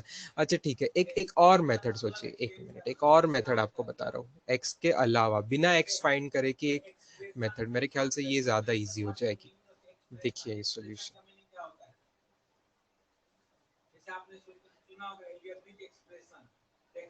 क्या हमने एस बार का जो फॉर्मूला याद किया था, something I cap plus something J cap, उसमें ये आई कैप वाली टर्म को हम डिस्प्लेसमेंट इन एक्स डायरेक्शन और जे कैप वाली टर्म को डिस्प्लेसमेंट इन वाई डायरेक्शन, ये फॉर्मूला मैंने आपको रटवाया था पहले ही दिन। ये हमेशा प्रोजेक्टाइल में वर्क करता है। तो u sin theta t minus half G T square, ये एस वाई का फॉर्मूला। तो क्या मैं डायरेक्टली यही फॉर्मूला ना यूज कर लूं, क्योंकि वर्टिकल डिस्प्लेसमेंट 5 मीटर हो रही है, बॉल 5 मीटर ऊपर जा रहा है जब वॉल को क्लियर कर रहा है। देयरफॉर सीधी बात है, +5 is equal to u sin theta into t की वैल्यू 2 माइनस हाफ जी की वैल्यू 10 इंटू 2 स्क्वायर, बस सीधा ये लगा लीजिए। तो आपको मिल रहा है 5 is equal to 50 sine theta minus 20। तो 25 is equal to 50 sine theta मिल रहा है, तो साइन थीटा की वैल्यू हाफ आ रही है। साइन थीटा की वैल्यू हाफ आ गई, मतलब आपका थीटा आ गया 30 डिग्री। आई बात समझ? ये इजीएस्ट तरीका है, ये इजीएस्ट तरीका। वर्टिकल डिस्प्लेसमेंट बॉल की 5 हो रही है।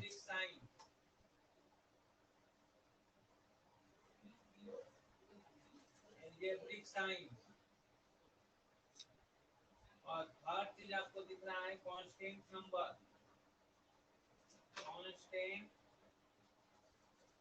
नंबर, साक्षी बोल रही sir u sin 2 theta by g, ये क्या फॉर्मूला है Sakshi? u sin 2 theta by g ये किसी चीज का फॉर्मूला नहीं है प्रोजेक्टाइल में।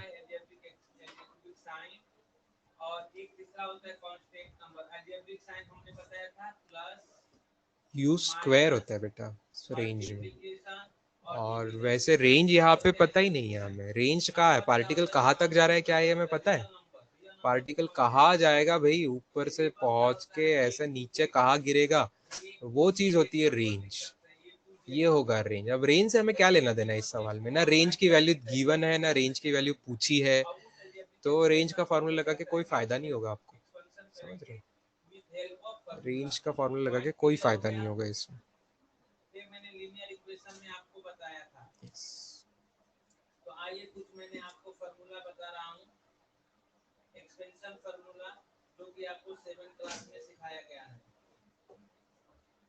तो फर्स्ट फार्मूला है आपका, फर्स्ट फार्मूला में आपको दे रहा हूँ एक्सपेंस ऑफ, चलो अच्छा क्वेश्चन था, मैं बोलूंगा ही डायरेक्ट नहीं था, थोड़ा सा इनडायरेक्टली आपको घुमाया था, हाइट का फॉर्मूला लगाया तो ये भी गलत है क्योंकि हाइट क्या होती है, हाइट मैक्सिमम हाइट होती है बेटा, हाइट मतलब मैक्सिमम हाइट, कैपिटल एच का जो फॉर्मूला था अपना मैक्सिमम हाइट का होता है। क्या सवाल में ऐसा बोला है क्या कि वो वॉल क्लियर करते समय वो मैक्सिमम हाइट पे बॉल पहुंचा, ऐसा कहीं बोला है क्या, नहीं बोला है, बॉल उससे भी ऊपर जा रहा होगा कहीं पे, तो क्या 5 मीटर आपकी मैक्सिमम हाइट है, नहीं है, तो उससे आपका गलत आंसर आएगा, अगर कोई मैक्सिमम हाइट लगा के कर रहा है तो आपका सही आंसर नहीं आना चाहिए।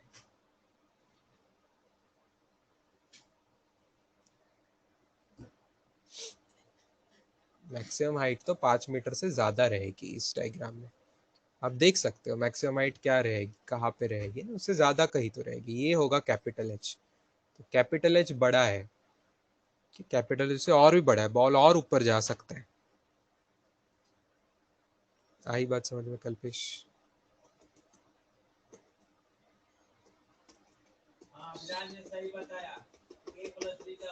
चलो आगे बोलिए बेटा, 26, 27, 28, 29, 30, 30 तक एनी अदर डाउट, एक एक क्वेश्चन देखिए ध्यान से।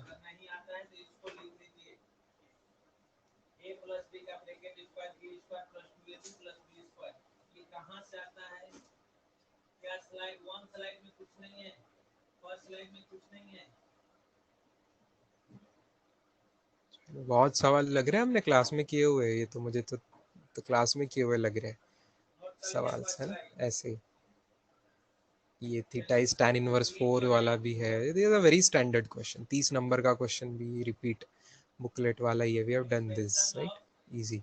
चलो 31 के बाद 31 भी, 31, 32, 33, Anuja is a 38, Sakshi is at 30, Sakshi बेटा क्लास में किया हुआ क्वेश्चन है 30, तो पाई इंटू रेडियस का स्क्वायर, क्लास में 2 बार किया हुआ है ये क्वेश्चन, एक बार मैंने ग्रुप पे डाला हुआ था और एक बार हमने क्लास में किसी ने पूछा था, वो सवाल है, तो पाई इंटू रेडियस का स्क्वायर, तो रेडियस होगी maximum range u square by g, तो सेकंड ऑप्शन आंसर दिया चाहिए, वो दिया हुआ है। आगे तनिष्क 28 पे अटका है, 28, 28 सवाल क्या है, 28 बेटा, maybe with different values it was done in the classroom.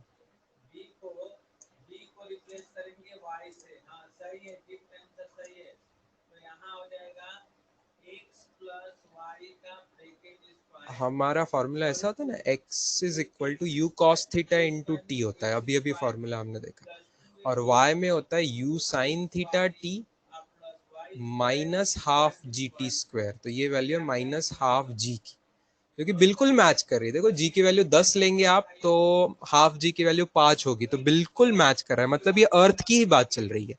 Okay, तो ये प्लैनेट कौन सा है, ये प्लैनेट अर्थ ही है कि नहीं, क्योंकि जी की वैल्यू 10 लेके मैच हो रहा है आंसर, जी की वैल्यू 10 लेके हाफ जी की वैल्यू 5 हो रही है, तो ये अर्थ पे ही चल सकता है, ठीक है, अर्थ कोई दूसरा भी प्लेनेट होगा तो वहां बोलने की बात ये है, मतलब समझने की बात ये है कि जी की वैल्यू 10 ही है उस प्लेनेट पे, तो ये अर्थ भी ले सकते हैं, अर्थ पे भी जी की वैल्यू अपन 10 लेते हैं तो ये ले सकते हैं। अच्छा, तो velocity with which projectile is projected is, wow superbly आप इसको कर सकते हो। अभी आपको u cos थीटा की वैल्यू 6 मिल चुकी है, और u sin थीटा की वैल्यू 8 मिल चुकी है। क्या आप ट्रिग्नोमेट्री में जानते हो sine square theta plus cos square theta 1 होता है? अच्छा, नहीं भी जानते तो क्या आप ये जानते हो u की value under root of ux square plus uy square होगी? साइन स्क्वायर कॉस स्क्वायर भूल जाओ, जरूरत ux square plus uy square होगी, होगी ना? तो यही चीज तो ux होती है, u का x कंपोनेंट, और यही चीज uy होती है। तो ux को आप 6 पुट कीजिए, uy को आप 8 पुट कीजिए और आपका आंसर आ जाएगा। आई बात समझ में तनिष्क को?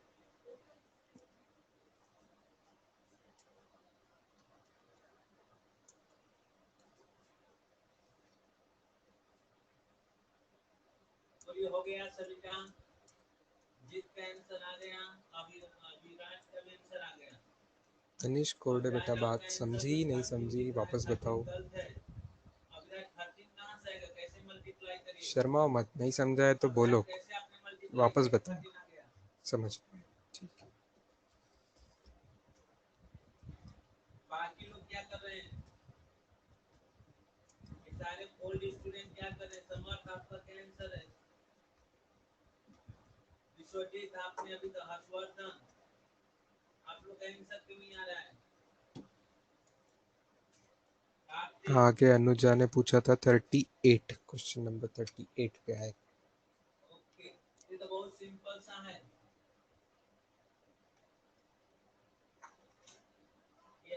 क्या ये कुछ क्वेश्चन दिशा डीपीपी के थे? हमने किए हुए क्लास में डिस्कस, ऐसे टाइप का है ना, we have done such question, या बुकलेट में भी थे, डीपीपी में भी थे 36 वगैरह। So you get this type. 38 भी दिशा डीपीपी में किया हुआ क्वेश्चन है।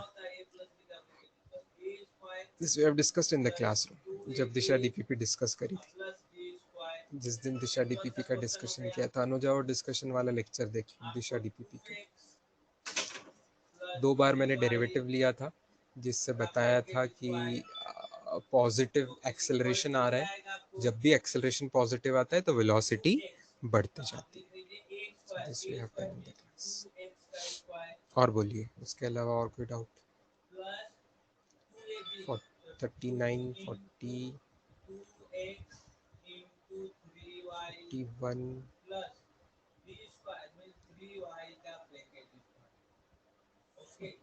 42, 42 में थोड़ा सा घुमाया है, बाकी कुछ नहीं। 43, 42 देख लें। चलो 42 देखिए अगले पेज पे। इसमें क्या प्रॉब्लम है? बाकी लोग क्या कर रहे हैं? Please tell me.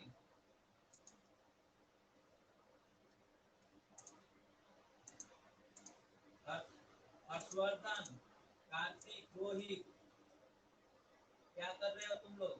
नोट करो जल्दी से। Ball is project with velocity this much, मतलब u दिया हुआ है, u की वैल्यू 20 है, थीटा 45 डिग्री विथ हॉरिजॉन्टल, सीधा सीधा इक्वेशन ऑफ ट्रैजेक्टरी ऐसा दिया हुआ है, then a is to b is। अच्छा, इक्वेशन ऑफ ट्रैजेक्टरी इस बार उन्होंने ऐसा दिया है, h is equal to ax minus bx square. अब सीधा सीधा a और b क्यों नहीं निकालेंगे, है ना? सीधा सीधा a और b क्यों निकालेंगे? एक ही चीज घुमाई है यहाँ पे कि भाई h यूज किया है नोटेशन y के बदले, तो उनकी मर्जी है, उनकी मर्जी यूज करना चाह रहे तो आपको समझना है कि ये जो h है ये अपना y ही है। इक्वेशन ऑफ ट्रैजेक्टरी x और y को कनेक्ट करता है, इस बार y के बदले वो h नोटेशन यूज कर रहे हैं।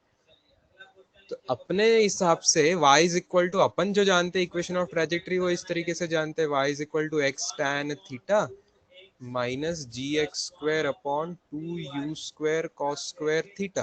तो हमें ये समझना है कि यहाँ पे ये जो x का कोएफिशिएंट है और x स्क्वायर का कोएफिशिएंट है, यही हमारे a और b है। ये हमारा a है और ये हमारा b है। आई बात समझ में साक्षी को? अब कर लेंगे कैलकुलेशन, साक्षी कैलकुलेशन कर सकते हैं, u और थीटा दोनों दिया है, तो इसको फाइंड करो। इसको फाइंड करो कैलकुलेशन करके और रेशियो ले लो, तो आंसर आ जाएगा।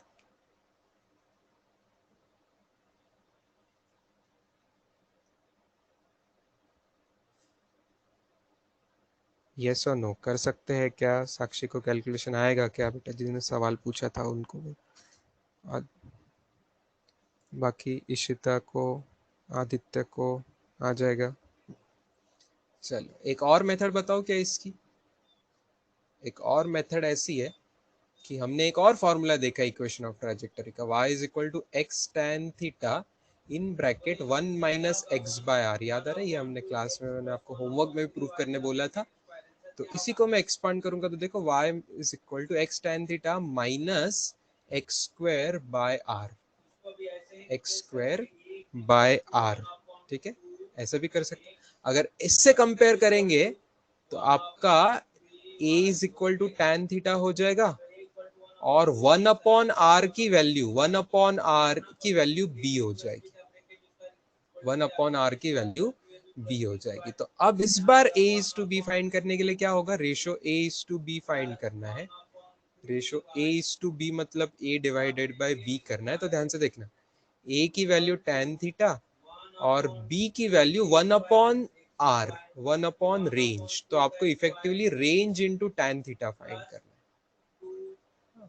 तो अब रेंज का फॉर्मूला डाल दीजिए, u square sine two theta by g. Maximum range है तो u 45 डिग्री, तो u स्क्वायर बाय जी आ जाएगा इंटू tan 45 डिग्री 1 आ जाएगा। तो सीधा सीधा u स्क्वायर बाय जी, इसमें तो बहुत आसानी से आंसर आ गया। 20 स्क्वायर बाय 10 तो सीधा सीधा 40 आंसर आ गया। ज्यादा इजीली आ गया इस पर।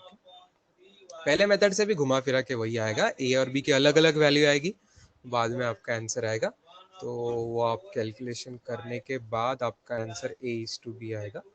यहाँ पे थोड़ा ज्यादा जल्दी आ गया। आ रही बात समझ में?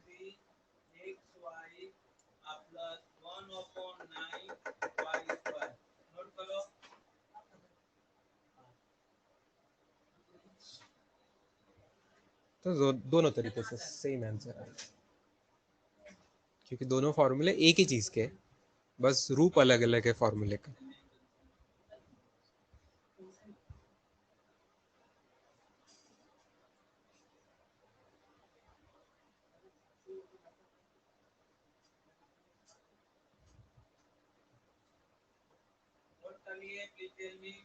Forty will be height also. Razia क्या बोल रही है? 40 will be height, 10 will be height? You mean maximum height क्या? वो तो निकालना पड़ेगा। वो तो अगर पूछते थे तो हम निकाल देते, अभी तो सवाल ने पूछा नहीं है। अगर मैक्सिमम हाइट निकालना होता तो फिर हमें क्या, you square sine square theta by 2g पूरा निकालना पड़ेगा, उससे मैक्सिमम हाइट आएगी, जो कि 20 स्क्वायर साइन स्क्वायर का 1/√2 का square by 2 into 10, that is that is 10 metre. Correct, maximum height 10 metre आ रही है। तो अगर वो भी पूछ सकते थे, इस में बहुत चीजें पूछ सकते हैं आप। यू और थीटा देके रखा है ना, तो बाकी बहुत कुछ, टाइम ऑफ फ्लाइट भी पूछ सकते हैं, हाइट भी पूछ सकते हैं, रेंज की वैल्यू भी पूछ सकते हैं, कैपिटल ए की वैल्यू पूछ सकते थे, कैपिटल बी की वैल्यू पूछ सकते थे। अब जो भी पूछ ले, हमें हमें फॉर्मूले आते हैं तो हम कैलकुलेशंस कर सकते हैं। यस करेक्ट, वो भी चीज शॉर्टकट आपने बोला है, अगर आपने वो पढ़ा है 4h is equal to R tan theta, उससे भी कर सकते हैं। मैंने याद नहीं करवाया है वो, बट किसी ने किया है याद तो चलेगा। हमेशा याद रखना, अपनी जो बुकलेट है, मेडिकल की जो बुकलेट है, उसमें थोड़ी सी थेरी एक्स्ट्रा दी होगी। इवन मैं जो आपको कभी पीडीएफ शेयर करता हूँ तो उसमें कुछ कुछ थेरी एक्स्ट्रा दी होगी, जो कि अपने को याद करना जरूरी नहीं होता है। जिनको एक्स्ट्रा याद करना आसान लगता है, ऑलरेडी बायो और केमिस्ट्री में कितना सारा याद करना होता है, तो मैं फिजिक्स में बहुत चीजें याद नहीं करवाऊंगा। जो जरूरी है उसी चीज को मैं बॉक्स कर दूंगा, जिसके बिना आपका एग्जाम आप कर ही नहीं सकते। भाई ये तो ये आपको याद रखना ही पड़ेगा, रेंज का फॉर्मूला, हाइट का फॉर्मूला याद रखना ही पड़ेगा। इसके अलावा कुछ एक्स्ट्रा फॉर्मूले आपको बुकलेट में या कहीं भी बुक्स में आपको दिखेगी। वो जिनकी मेमोरी ज्यादा शार्प है, जिनको याद करने का शौक है, वो लोग कर सकते हैं, उनका थोड़ा सा टाइम एग्जाम में और बच जाएगा उसकी वजह से। तो you can always remember some such extra formulas. Kalpesh बोल रहा है सर फर्स्ट मेथड से 1.40 आ रहा है क्या? वन उस मेथड से क्या 1:40 आ रहा है? ऐसा हो ही नहीं सकता बेटा, बराबर से कैलकुलेशन करो। a is to b मतलब a डिवाइडेड बाय b करना है। पहले मेथड से भी 40:1 ही आ रहा होगा, 40:1 ही आएगा, कोई उसमें डाउट ही नहीं है। आपकी कैलकुलेशन चेक करो वापस।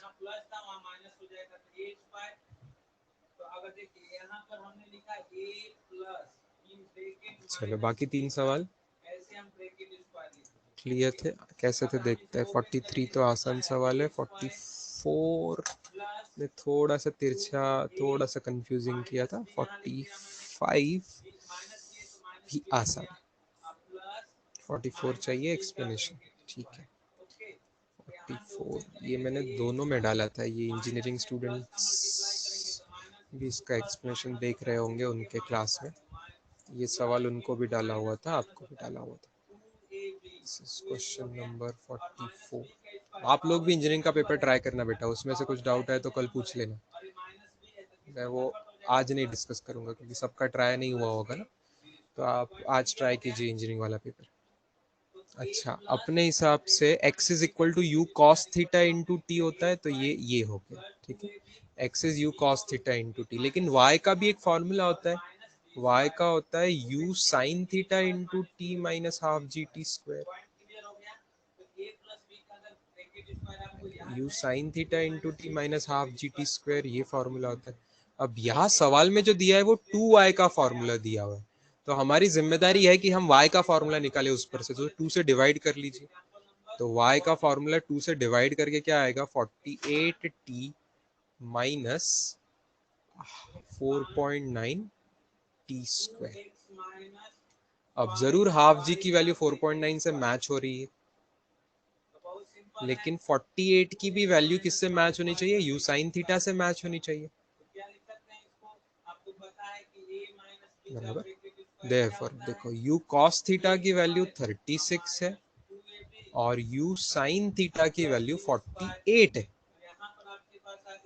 यहाँ तक सब समझेगा। अब इन दोनों का रेशियो ले लेंगे तो आसानी से आपको tan थीटा की वैल्यू मिल जाएगी। अगर मैं u साइन थीटा और u cos थीटा को डिवाइड कर दूं, अगर फर्स्ट और सेकंड, तो u कैंसिल हो जाएगा क्योंकि u की मुझे जरूरत नहीं है, तो sine theta divided by cos theta की वैल्यू 48 बाय 36 मतलब 4/3 मिल रही है, मतलब tan थीटा की वैल्यू 4/3 मिल रही है। तो थीटा को लिख सकते हैं tan इनवर्स 4/3। कुछ लोगों को जान के पता होगा ये एंगल अप्रोक्सीमेटली 53 डिग्री होता है, ये भी हम जानते हैं। लेकिन कहीं ऑप्शन में आपको 53 डिग्री नहीं दिख रहा है डायरेक्टली, ना ही tan इनवर्स 4/3 दिख रहा है। हर ऑप्शन साइन इनवर्स में है। मतलब ये सवाल आपसे क्या चाह रहा है, ये सवाल चाह रहा है कि आप समझो कि tan थीटा पर से क्या आप साइन थीटा निकाल सकते हो। यस, ट्रायंगल निकाल लीजिए, ट्रायंगल में थीटा निकाल लीजिए। अब tan की वैल्यू 4/3 है, मतलब अपोजिट साइड को 4 लेंगे, एडजेसेंट साइड को 3 लेंगे, तो क्या हाइपोटेनस हम पाइथागोरस थ्योरम से under root of 4 square plus 3 square equal to 5 निकाल सकते हैं। तो इस हिसाब से मैं साइन थीटा की वैल्यू अपोजिट अपॉन हाइपोटेनस मतलब 4/5 भी लिख सकता था कि नहीं, इसीलिए थीटा को साइन इनवर्स 4/5 भी लिख सकते हैं। इसी थीटा को, जिसको tan इनवर्स 4/3 लिख सकते हैं, जो 53 डिग्री के आसपास है, उसी को साइन इनवर्स 4/5 भी लिख सकते हैं। आए क्या बात समझ?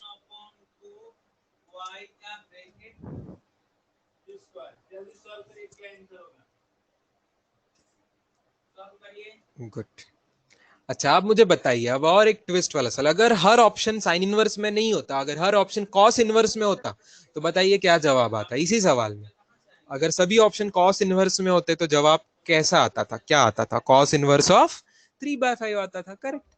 क्योंकि थीटा का कॉस थीटा आपका 3/5 आ रहा है, इसलिए कॉस इनवर्स ऑफ 3/5 आता था। परफेक्ट, बिल्कुल सही।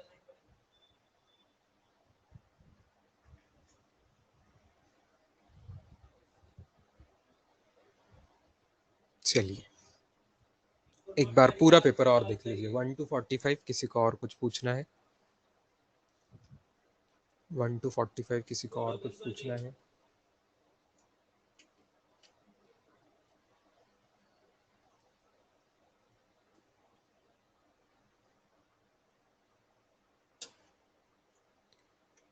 जय कुमार को 35 में एक बार कुछ कंफ्यूजन है, क्या 35 में एक्सप्लेन करना बेटा? ऑप्शंस, क्वेश्चन क्या है? Time of light 10 second, range is this, then maximum height attend will be. Okay, देखते हैं इस क्वेश्चन में क्या है। इसमें तो कैलकुलेशंस करने पड़ेंगे। Time of light is this, question number 35। तो 10 सेकेंड जो है ये कैपिटल टी है और 500 मीटर जो है ये आर है। तो क्या आपको टाइम ऑफ लाइट को मैं 2u साइन थीटा बाई जी को ऐसे 2u y/g भी लिख सकता था, और क्या रेंज के फॉर्मूला को हम 2ux/uy/g ऐसा भी लिखते थे? अब जिनका मैथमेटिकल दिमाग खुला हुआ होता है उनको बात समझ में आ जाएगी कि हाइट के लिए हमें क्या चाहिए, मैक्सिमम हाइट के लिए हमें क्या चाहिए होता है। मैक्सिमम हाइट के फॉर्मूला में आता है you square sine square theta, मतलब यू वाई का स्क्वायर बाय 2g। अब अगर मुझे यू वाई का स्क्वायर 2g चाहिए तो सीधा सीधा मैं सिर्फ फर्स्ट इक्वेशन का यूज कर लूँ, सेकेंड की मुझे जरूरत भी नहीं पड़ेगी, सिर्फ फर्स्ट इक्वेशन से ही मुझे यू वाई मिल जाएगा। हाँ या ना? जी को 10 ले रहा हूं मैं, तो यू वाई सीधा सीधा मुझे मिल जाएगा 10 × 10/2, मतलब 50। तो सीधा यहाँ पे मैं 50 का स्क्वायर बाय 2g, जी की वैल्यू 10 यूज करूंगा, तो 2500 बाय 2 × 10, एक जीरो कैंसिल हो गया तो 125 मीटर। 1 मिनट में करने लायक क्वेश्चन है, 1 मिनट में करने लायक question. Clear?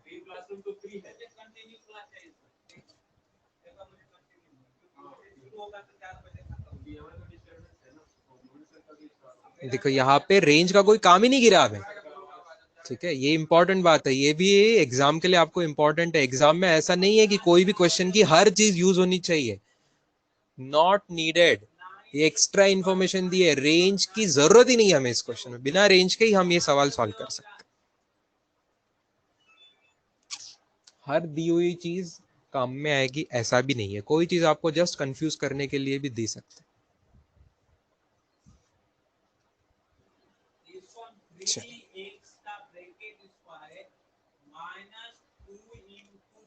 Arya wants clarification on 6th question का, कुछ तो भी आते हैं 6th सवाल पे। Question number 6,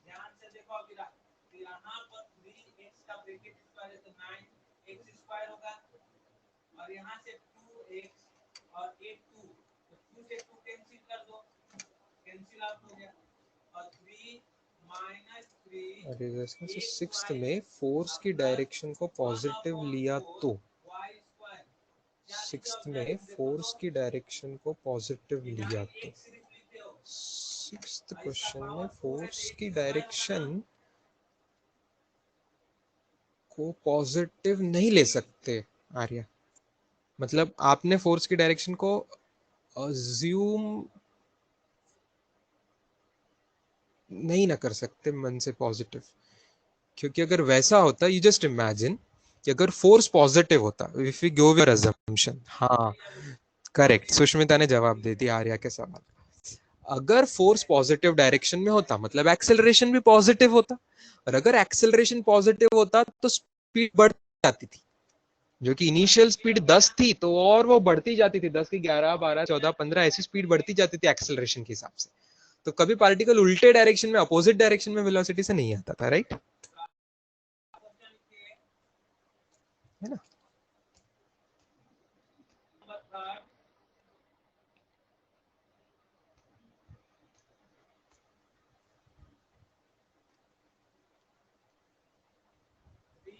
yes.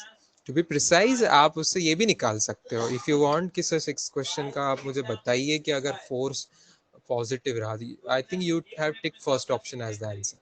तो मैग्नीट्यूड ऑफ ऐसा first option 3 meter per second square शायद तुमने आंसर लिखा है। अब ये सोचो अगर v is equal to u plus a t है तुम्हारे हिसाब से जाए आर्या, देखो a को अगर 3 लेना है तो टाइम की वैल्यू 2 है, u की वैल्यू 10 गिवन है, तो v की वैल्यू क्या आ रही है देखो ना तुम, v की वैल्यू 16 मीटर पर सेकंड आ रही है।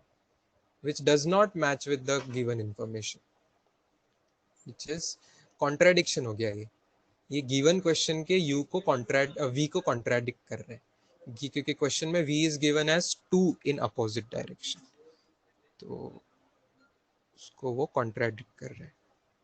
एक मिनट, मैंने कुछ वैल्यूज, टाइम 4 सेकेंड था क्या, जो भी था मतलब टाइम, हाँ टाइम 4 सेकेंड था, तो टाइम 3 4 12, तो वैल्यू 22 आ रही है, yes, which is contradicting the given value, this is a contradiction.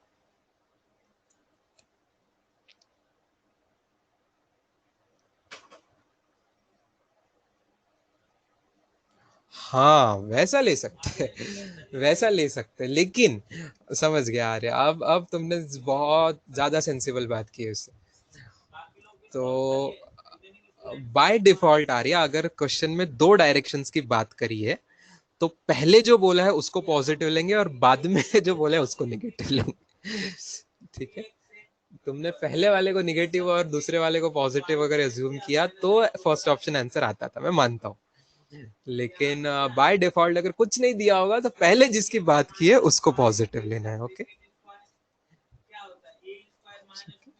क्योंकि क्वेश्चन में दिया नहीं है इसलिए इसको ये डाउट आया, किसी ऐसा क्वेश्चन में तो बोला नहीं है किस डायरेक्शन को पॉजिटिव ले, बस अपोजिट की बात की है, तो आर्य ने मान लिया कि इनिशियल वेलोसिटी नेगेटिव में होगी और फाइनली अपोजिट करके पॉजिटिव डायरेक्शन में आ गई, इन दैट सेंस एक्सेलरेशन में भी +3, ओके, यस। बट अगर साइन कन्वेंशन दिया नहीं है तो और 2 डायरेक्शन की बात है तो बाय डिफॉल्ट हम पहले पॉजिटिव मानेंगे, यस।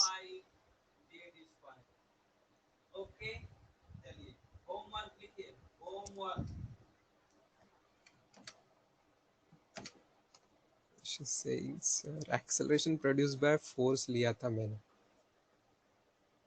वो भी बात सही है, बट तुमने फोर्स को पॉजिटिव अज्यूम किया, ऐसा बोल रहे हो ना, तुमने फोर्स को पॉजिटिव अज्यूम कर लिया, तो एक कंफ्यूजन कहाँ हो रहा है इस सवाल में, मैं समझ गया तुम्हारा कंफ्यूजन, बिल्कुल समझ गया।